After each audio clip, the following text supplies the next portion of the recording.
Welcome to another edition of Wrestling IQ 101. I'm Andrew with Pat and Derek. What's up, guys? And we have a special guest all the way from WrestlePro, Delroy. How you doing, man? I'm doing all right, fellas. Doing all right. How you guys doing? Good. Pretty good. So, can you give us a backstory about who you are? Yeah, sure. Well, I am a kid. Well, not really a kid anymore, but a guy from Brooklyn who grew up loving two things: wrestling and baseball. And played one all my life. And the other one I got into when I was about 24, 25, and been doing it for about 3 years, and I love it. Absolutely love it. I get to go out and wrestle and do what I've watched on TV since I was 4 years old. So I'm loving it, man. I'm enjoying it. How'd you get into wrestling? I got into wrestling, like I said, when I was about 24. It's right after my 25th birthday. It was something I've been, thinking about doing for a while, but I was always so wrapped up in baseball. And people keep telling me, you really need to, tell me to do it. They tell me to do it. Like, we watch Tough Enough and be like, dude, why aren't you on Tough Enough? You know what I mean? So, eventually I was like, you know what? I'm just going to do it. Like, I turned 25. I was like, if I don't do it now, I'm going to miss it. So I need to go do it. So I went down to, I emailed, Pat Buck, who was, with another company at the time. I told him, look, I'm interested in, becoming a professional wrestler. He told me, come on down. Went down to training, signed up that day, and, rest is, history. Did he have a hands-on approach teaching you right away, or did somebody else kind of train you and he throw in some critiques?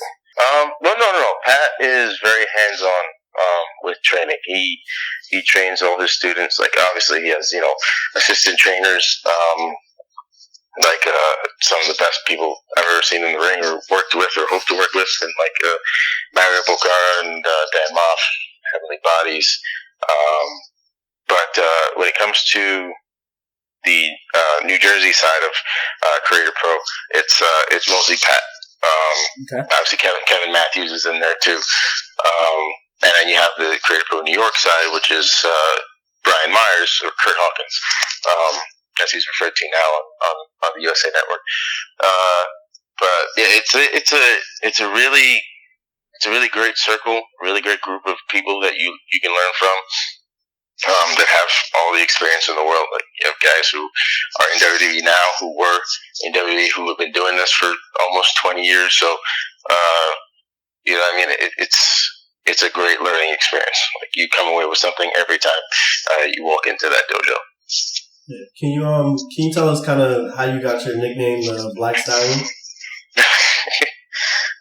That wasn't even me, man. That was given to me in college.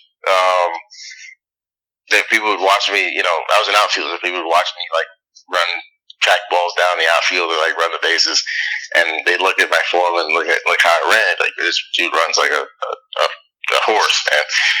So they nicknamed me the Black Stallion, and that's where that came from. I thought it was cool, because I love horses. I've loved horses since I was a little kid. I think the first time I rode on a horse.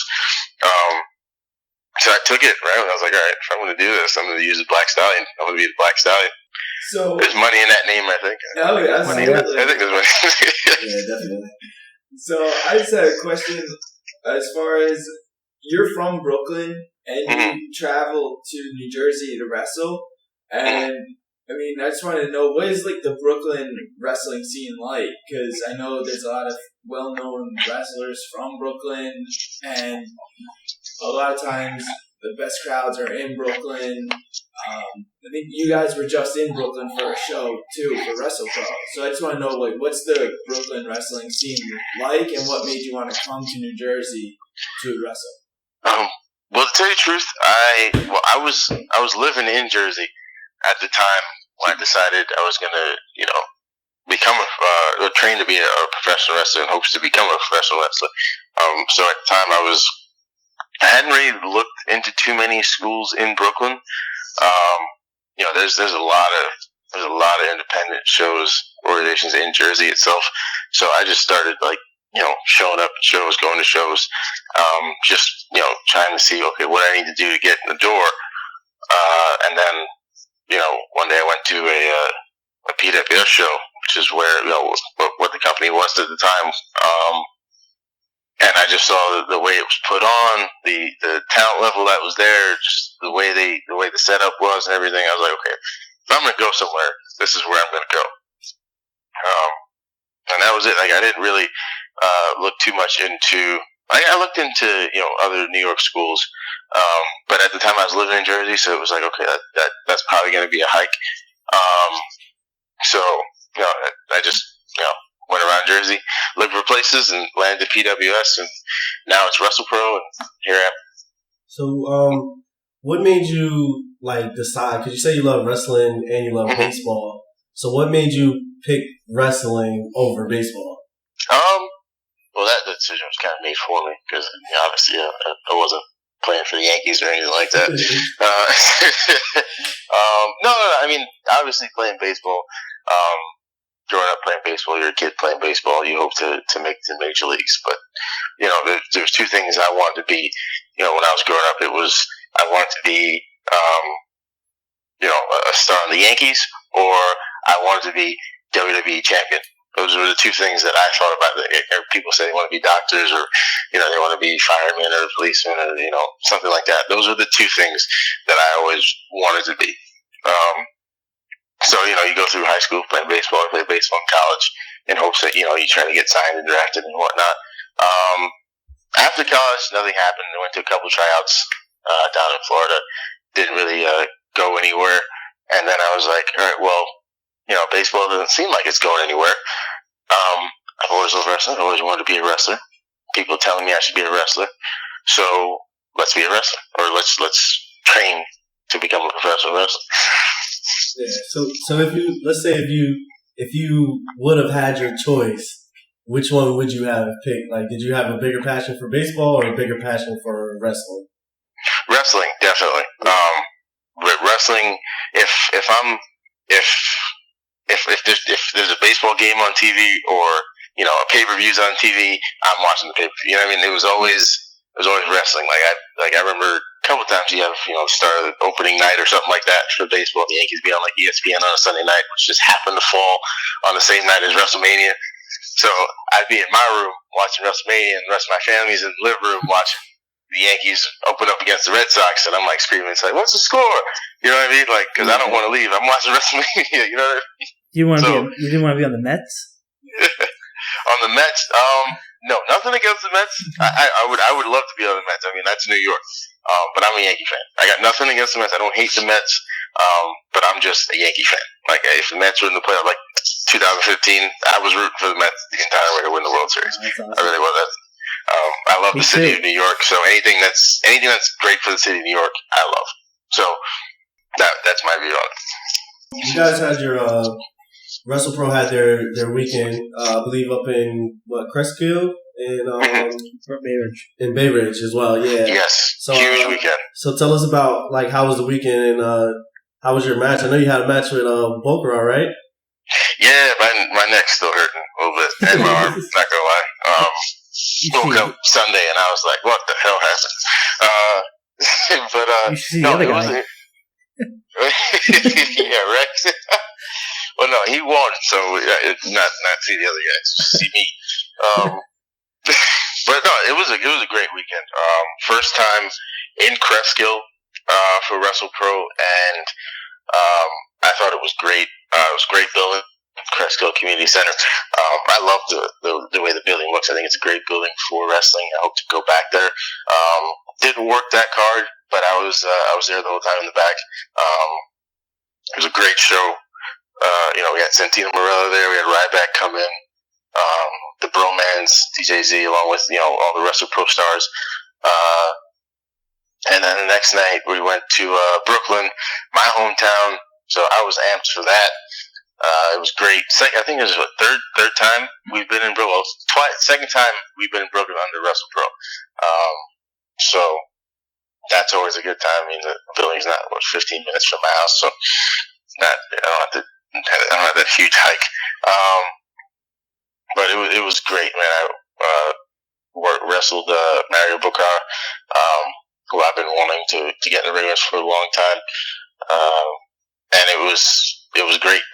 I mean, I ended up on the short end of the stick, underneath that Croat lock, that armbar, which is not anything to play with. And feeling those damn German suplexes ain't anything to play with either, let me tell you. He's a beast. Yeah, no. Guy's a 3-time champion. You know why when you step in the ring with him. Okay? It was a great weekend for WrestlePro, and I'm looking forward to the next weekend of WrestlePro, which is November 19th and 20th. We have Rahway 19th. And then Newark on the 20th, 2 huge shows, obviously just announced. I don't know if you guys have heard, but we got the Broken Hardys coming in a main event, 4-on-4 elimination tag, and then Dan Moff against Bobby Wayward for the WrestlePro Championship. So that's going to be a huge weekend. Ryback's going to be there as well. So looking forward to that, man. Brooklyn and Cresco were great, but we're moving forward, and great things happening next month as well. Speaking of Dan Moff, he's trying to duck you, right? Yes, Dan Moff, stop ducking me, all right? And if you hear this podcast, stop going around telling people I'm ducking you. You know damn well, every time I come around, you know where to be found, okay? Stop ducking me, Dan Moff. So, I think you could take him, right? Oh yeah, no, definitely. That's why he's running. That's why he knows that. That's why he's running. So, with like now, I know Pat Buck and Ryback, they're like really good friends, and like with all like the superstars who come into WrestlePro, has there ever like been one who's like giving you like good advice on things that you should do? There's been a few people who've done that. I mean, obviously, Brian Myers first one come to mind because when he first got released from WWE, he's great friends with Pat, and they started this company, Creator Pro, together. So training under him, you get tons of knowledge on like what the business is, what's expected of you from WWE, even, you know what I mean? We've had people come in for seminars and talks, even just to hang out. We had Arn Anderson, Ricky Steamboat, even Santino Marella. Like I remember this past weekend, not even like a seminar or anything. We were sitting down, get food before the Brooklyn show, and he walks into one of the restaurants we were in, and we were asking questions, and he just started talking to us about philosophy and about the business and WWE. So you're around these guys, and it's like I said, it's a ton of experience. You walk away with something every time every time you're in the presence of some of these guys, which I appreciate, and makes me humble to be where I am. So that's really it. Do you see like yourself possibly, like, I mean, is that your goal for you to eventually like end up in WWE as well? I think that's everybody's goal. I mean, it should be. That's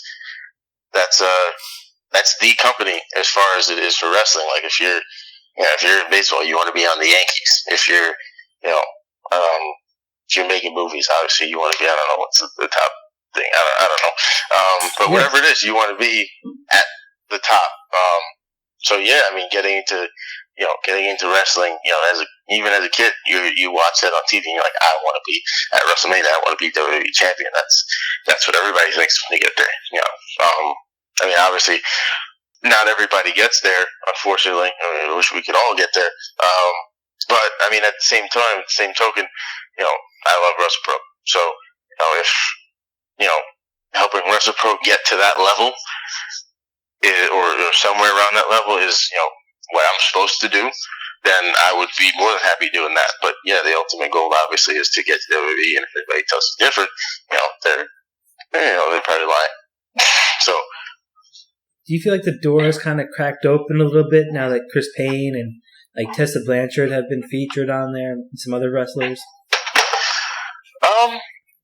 mean, I think that's the goal. I know guys who train with us who have been there for extra work or whatever the case may be. Mm-hmm. That's the thing. Once if one of our guys gets up there, they see, okay, this guy was trained here, so let's see what his trainer has. Let's see what Pat, let's see what Brian have to offer us other than this guy.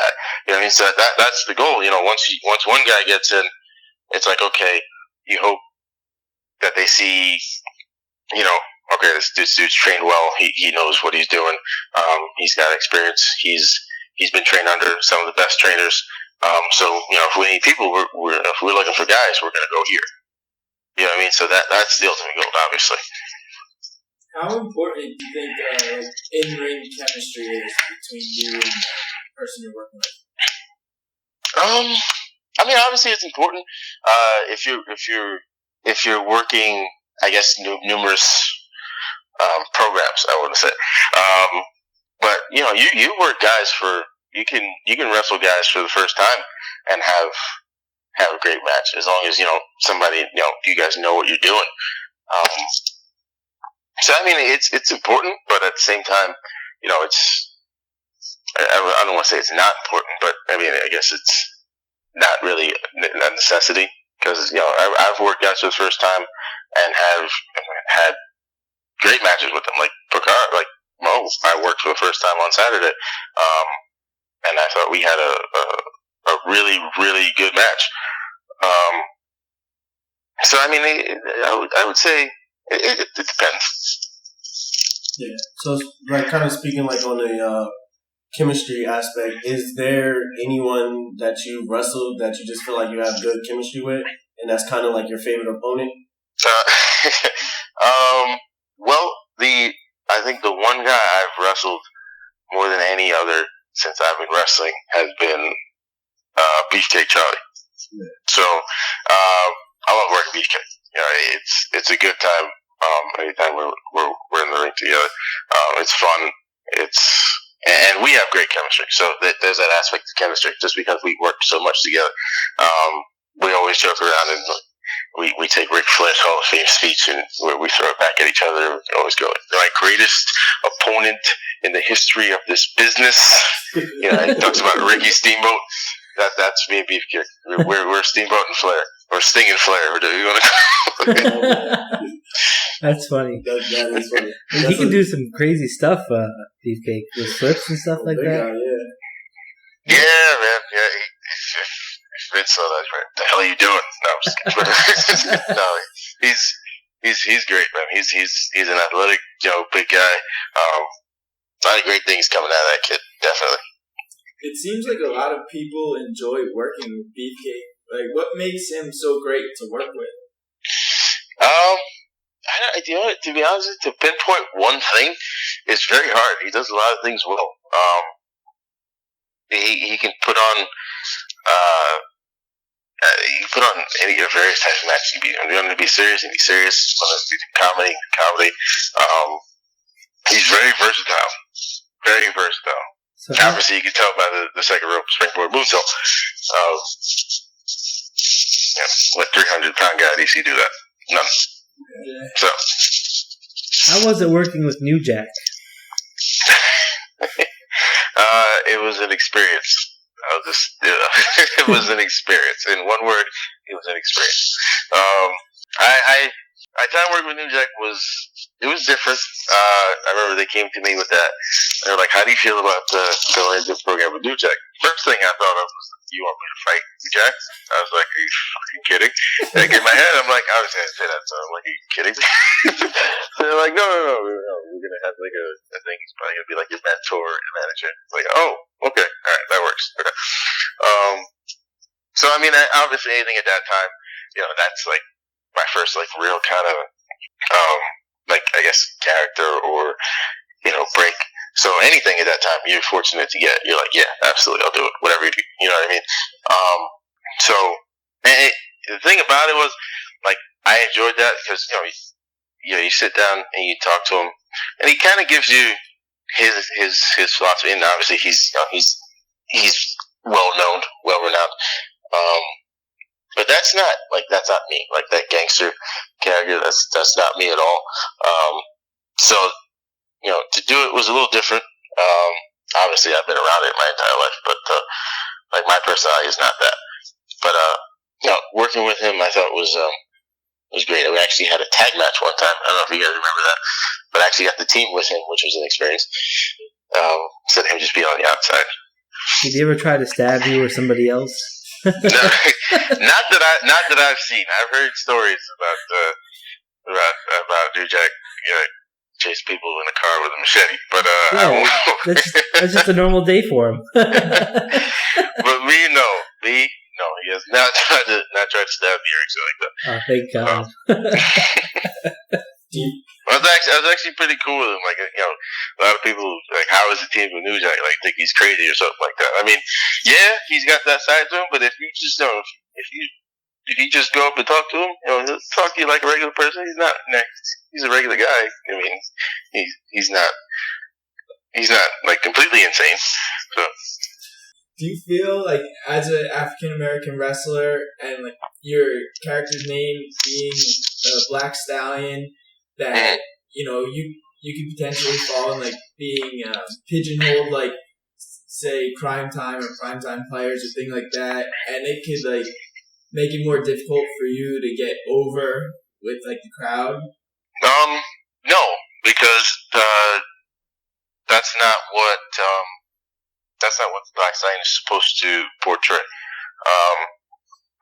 The word black in Black Stallion is just the color of the horse. I mean, that's really all it is. It has nothing to do with race. There's not many. You don't, and the point behind it is you don't see many of them. Black Stallions are very rare. When you see them, they're something to behold because they look better than any other horse. They're bigger, they're stronger, they're faster, they're more agile than really any other horse. Obviously not bigger than a Clydesdale or anything like that, but they're a rare breed is part of what that name means. To be pigeonholed as a stereotype, no, that's not something that I want. I personally don't like it. Like, I don't like the idea of, he's black, so he can only do a criminal, or he can only do a rapper, or he can only come out with with his pants hanging below his ass, or he can only dance or something like that. Like, I don't like that as far as a label. I personally, in my mind, that's something that I want to break. I don't want to be that. I look at every other wrestler. Obviously, the wrestling business, if you look at it as a whole, is predominantly white. You look at every other wrestler and you don't see them being classified as one thing because of the color of their skin. So why should that be me? I train just like you. I'm just as good as you, if not better. So why do I have to be just that? Is what my mindset is. Does it? Great mindset. No, that's true. Does it ever really like bother you, like when you see it like on TV, when you see like Prime Time or R-Truth, that like he's like always dancing, rapping? Does it like bother you to see those, or is it just like No, it doesn't bother me to see those. I mean, well, one, because they're over, or they were over with the crowd. They make money doing that. So no, it doesn't bother me to see that. But if every single black or African American person that was in the wrestling business came out as that, then yeah, that would bother me a little bit. You know what I mean? Crime Time, who personally I don't know. I don't know them personally, so I don't know if that's them. But they say the best version of your best, if you want to be your character, the best version of that character is you turned up to 11 or turned up to 1,000. You know what I mean? So I don't know if that's them. I've never met them. So if that's them and that's the characters that they are and that's them turned up, then great, you be that. If it's just something that's given to them, obviously, you're working for WWE, so they want you to do this. for the time being, you do that in hopes that, okay, they see your work and, okay, they know you can take this character and do something with it. So maybe that gives you a little freedom to do what you really want to do if that's not it. You know what I mean? R-Truth, he's been that basically since he got in to the business. So obviously that I feel like that's Ron. Like, he's a rapper. You know what I mean? He's a dancer. He's been trained. He's he's done that. Like, he's been, I think, a backup dancer or in dance competitions, things like that. Like, he's wrote songs. He's had albums. So that's him. You know what I mean? And it gets over. And and he's not all. He's not all ghetto and things like that. Like, he's very versatile. He's comedy. We've seen him turn the switch and get very serious. You know what I mean? So I think that character is good for him. He can play it. He can play it in various ways. You know what I mean? So no, I don't see that as a bad thing for them. Like, even Booker T. Booker. They came in as Harlem Heat. And then Booker. Went solo, and he became just Booker T, not even really associated with Harlem anymore. He's built from Houston. Went on to be world champion that way, even with the King Booker gimmick. So and it's I don't think it's a bad thing. No. So Booker, he wrestled at WrestlePro, right? Where was he at? Well, I know you met him. You met him. Yes, he's yes, come too. Yes, I did. Yeah. So just tell me a little bit about how he was in the locker room and around the ring. Booker's locker room is fun, and he seems like that guy that you watch on TV. Like, and that's why I say that that's him. Like, if that's you and that's that character, then then you be that. He's another one that's giving us some advice. You talk to him for a little while. And he's a cool dude, man. Like, I know at some point we had a little, I guess, working relationship between Pat Booker, which was good for our company and good for his, because we used some of his guys up here, and he brought some of our guys down there. So I mean, and he's always been one of my favorites, man. Watching him on TV. So it's finally get to meet him and have him come and be a part of our organization was great. Talking about working with other companies, recently you guys worked with Global Force.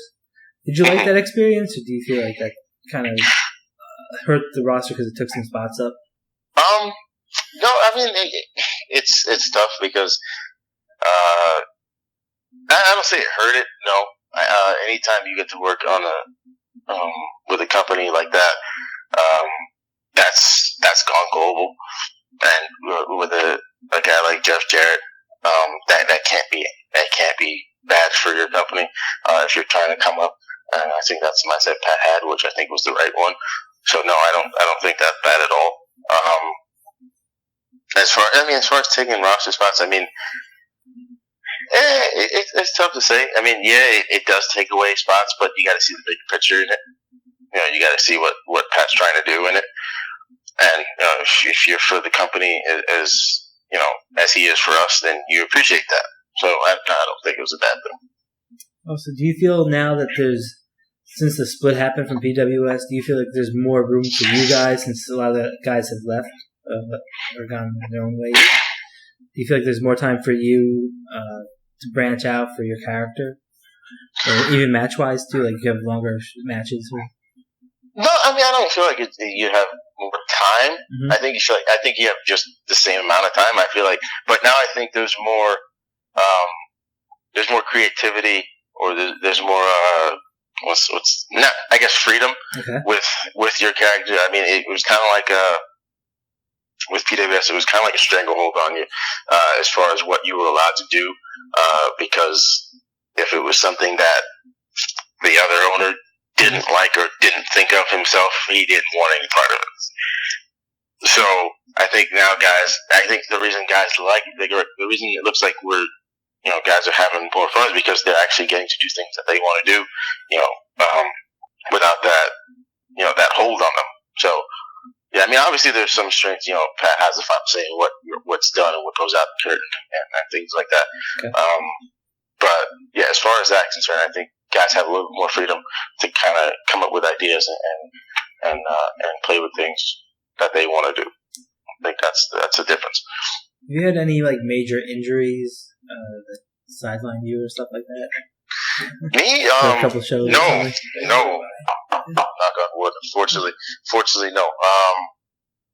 I mean, the only since I've been wrestling, not even through baseball, thank God. But since wrestling, I think I separated my shoulder within my first 2 months of training.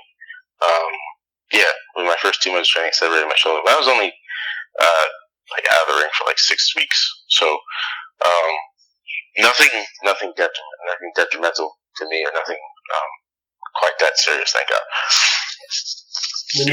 When the split happened between PWS and WrestlePro, what kind of made you go WrestlePro's way, and was it a hard decision to pick between the two? No, it wasn't a hard decision at all. Because we knew who had our best interests at heart, as far as the guys in the locker room. We knew that Pat's the guy that trains us, and Pat's always said he's the guy that trains us. He's always there. The other guy really only came around during shows or every once in a while at a practice. Never really stepped foot in the ring. So it wasn't. It really wasn't a hard choice at all.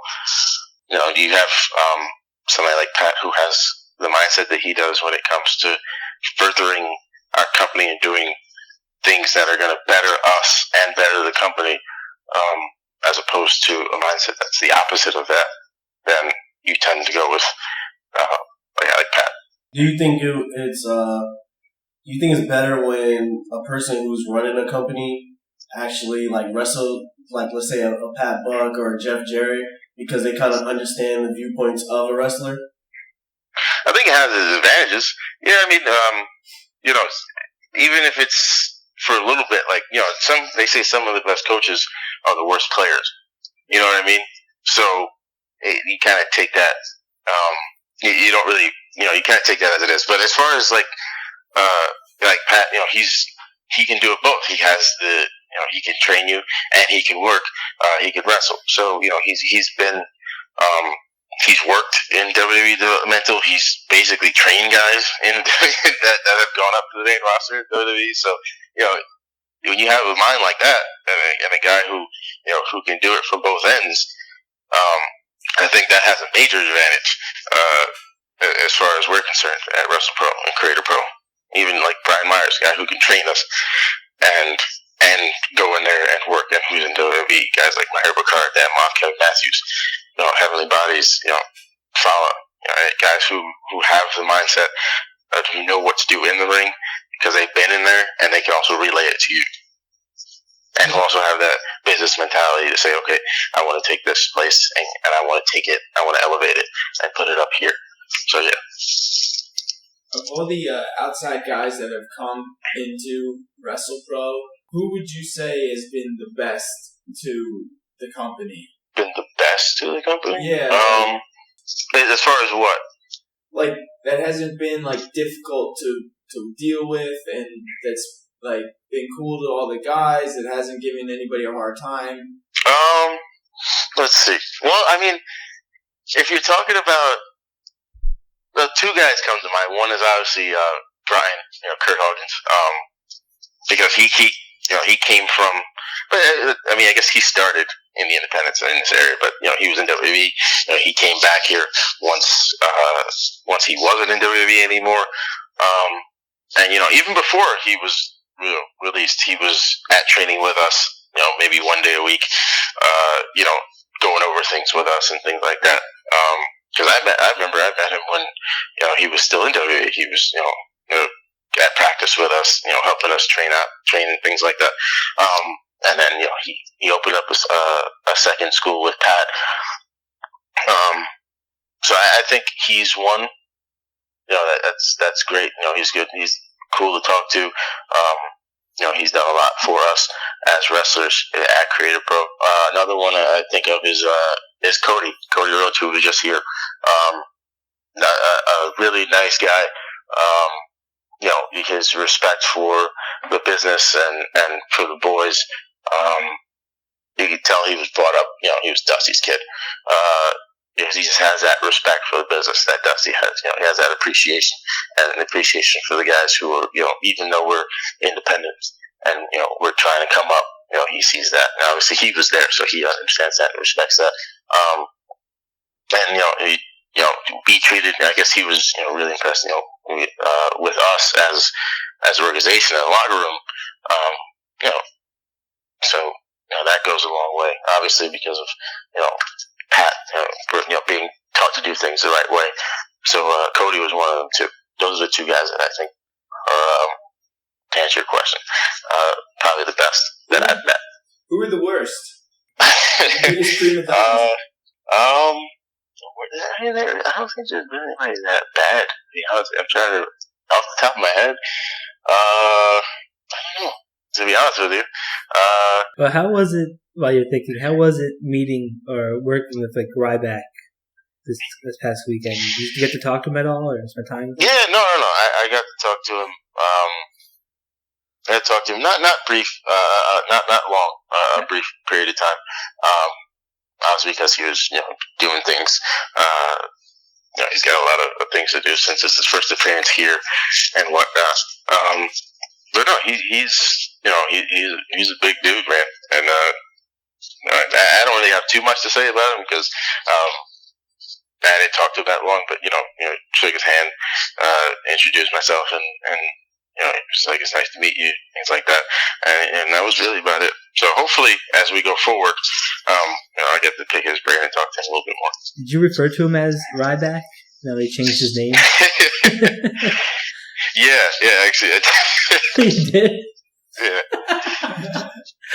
That's so funny. I think it was Ryback and Sir. I think that was the two things. Oh, that's funny. Call him Mr. Ryback. When you were coming up, who was the one guy who kind of influenced you and that you saw on TV that kind of made you want to get into wrestling? Who was your role model? Growing up, you pass through different eras. Obviously, I'm 28, so you pass through different eras and different guys who were wrestling at certain points. My first favorite wrestler was Bret Hart. Yeah, that was the first guy I ever saw on a TV in a wrestling match. So that was right off the bat. That was my first. And then you have the Macho Man, Randy Savage, who's another one of my all-time favorites, and The Rock. So those are my three. Those are my three guys. Obviously, other guys in there, like Jericho, Undertaker, Chris Benoit, Eddie, Triple H is another one. So, and I try to take things from various people. I don't try to just you don't want to imitate one person or anything like that. I try to, because everybody's got their strong points. Everybody does things maybe a little bit better than somebody else. So I try to look at a lot of people who are my favorites and try to take different things from them, because everybody does something a little different that's maybe a little better than you would see from that guy. Obviously The Rock is a great talker. Jericho's a great talker, great worker. Rock can sell his ass off with the best of them. Sometimes oversell. But you got a guy like Triple H who does everything precise, and same thing with Brett. Everything precise. Everything is done with a purpose. Even watching Arn Anderson, everything's done with a purpose. Even the littlest step is done to mean something, and that's something you want to take. Obviously Savage with his flamboyant look and things like that, his intensity. So you try to take different things from different guys. I think you missed one guy in that list. Wrestling superstar Virgil. Oh man, yes, I learned how to get that fuck money from Virgil. Yes. Do you? You gotta know how to get that fuck money. Do you have a preference on if you work as a heel or face? No, I don't. I don't have a preference. I think there's different aspects to each one. Obviously, the face aspect is you want to obviously both aspects you want to try to get over, but one, you're doing it to get cheered. Obviously, the other one, you're doing it to get booed. I started out working. I think I worked face more. I just started like kind of working heel at different places, but I like it. I think it's different. I don't want to be that cool heel who does all these crazy insane moves, because then what's the point? You're kind of negating the fact that you're a heel. You're getting people to cheer for you because you just did this crazy move. That's not the point. You know what I mean? Right. Do you think it's easy? Like, do you think which one do you think is easier to get over as? Well, when you say get over, because obviously there's two different things. It's so much easier to get people to hate you, because all you have to do is just be mean to them and talk shit. You know what I mean? As opposed to get people to cheer you, because you can come out of curtain and be all this guy that's smiling and happy and or just really hyped to be here, and then you can hear crickets. You know what I mean? You can walk out of the curtain and just just pinpoint somebody in the crowd and just like talk shit to them, and immediately everybody in the building will hate you because you're talking shit to this one person. So you can just ignore them. You know what I mean? You can do that too, and that'll help. So I think to get over as a heel, I think it's easier. Yeah. So with guys like Brian Myers, Cody Rhodes, Ryback coming in, do you have any like dream opponents that you wanna guys that you want to get in the ring with, like those guys? Or I unfortunately haven't had the opportunity to work Brian, so that's one of them. Hopefully we'll get a chance at that. Who knows whether he comes back or I go to WWE. So we'll see. We'll see how that goes. Yeah, man. Let's hope. Obviously, Dan Moff, if he ever stops to decides to stop ducking me, is somebody I've wanted to work you could for a while. And he knows it too. All right, so don't let him fool you. But one guy who I want, who I look at, obviously was another one of my favorites when he was on TV, was MVP. I'd like to get a chance to work with him. I think that would be a cool match. Yeah, that would be kind of awesome. You take him too. You know what I think is going to happen? I take him all the way down to 305, bring him back up. He won't know what hit him. I think Moff is going to show up with Loki and Homicide just to match up with you. And Mac. Yeah, right. I got to find 3 partners. All right. We saw you in person, man. You could take all of them. I'm gonna make a call to CPA and team us back and see what they're doing. And Habib, man. Yeah, there you go. Do you like that some of the goofier gimmicks are now gone from WrestlePro, like the Starman and the Drunken Squashbuckler and Cobra Commander? I wouldn't say I like that they're gone. I mean, because they got over. They weren't terrible gimmicks because the fans cheered them. Like if you were at a BWF show, you heard every time the Swashbuckler came out, the entire crowd was chanting R. And as soon as Starman's music hit, everybody went nuts.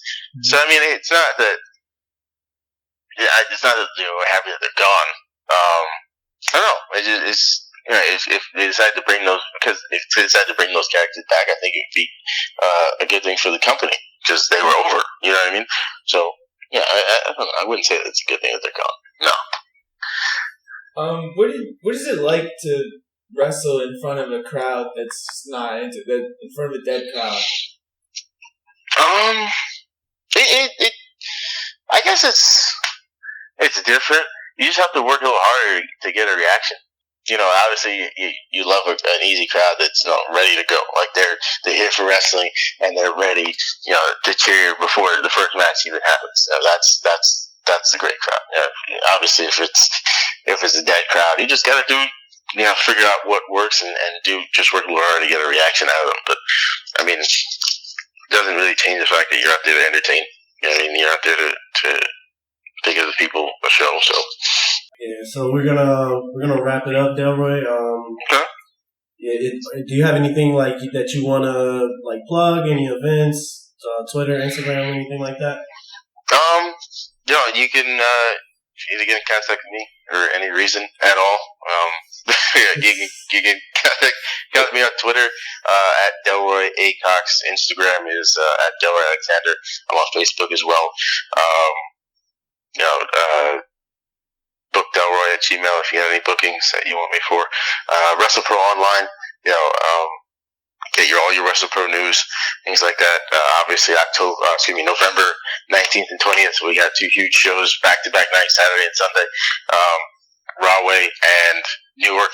So get ready for those. We got the Broken Hearts coming into town. I will be at UPWA this Saturday in New Jersey. If anybody is wondering, I'm taking on Chris A.B. Kuling, that insane man in the one-piece white suit. Be working another organization, OTW, down in Williamstown, New Jersey, next couple weekends as well. That's always a fun show. So if you're down in that area, definitely come out. But yeah, WrestlePro, October 19th and 20th. And check out Creative Pro. Yes, and Creative Pro. Yes, October 27th. Also, you'll be at in WrestleCon. Hicksville. Yes, and we will be at WrestleCon. So you got all these things coming up. I can't remember. You got this Thursday, October 27th, Creative Pro Wrestling Academy in Hicksville, New York. I will be in a 4-on-4 costumes are legal match. All right, it'll be me, Pat Buck, and the Breakfast Club, which is CPA and Francis Kip Stevens taking on Warren, Kai Katana, and Jesus, who am I facing? Holy crap, that's terrible. It doesn't matter. You're gonna beat him. Exactly. There you go. But yeah, definitely show up. I mean, that match will be fun. We got Tony Nese is going to be there. Huge Fatal 4 match for the Creative Pro Championship. So yeah, definitely come out. It's going to be fun. We're going to celebrate a little Halloween. Get a little crazy with our costumes. I got something a little planned and stored. So it should be fun, man. And then also big news: WrestlePro is going to be at WrestleCon, WrestleMania weekend. Or WrestleMania week. So please, if you're down in the Florida area, you want to get tickets, go to WrestleProOnline.com. See how you can get tickets for that. We just want to say thank you for coming on the show. Thanks for taking the time out and doing this interview with us, answering all our questions.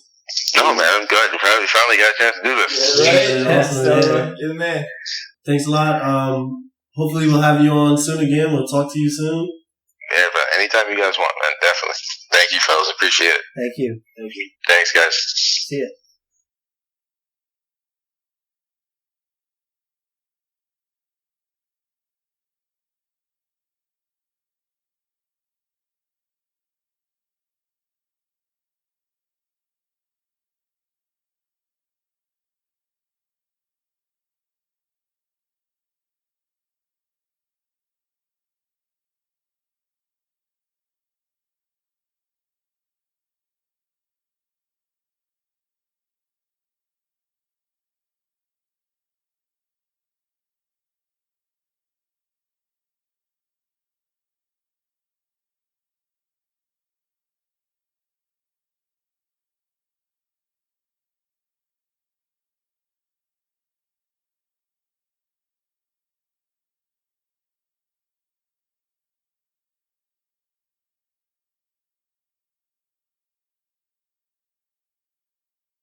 And hey guys, remember to subscribe to the page right there on the bottom. Also, you could follow us on Facebook, Twitter, and Instagram at Wrestling IQ 101. And also, you can subscribe on SoundCloud at Wrestling IQ 101. Subscribe! We out!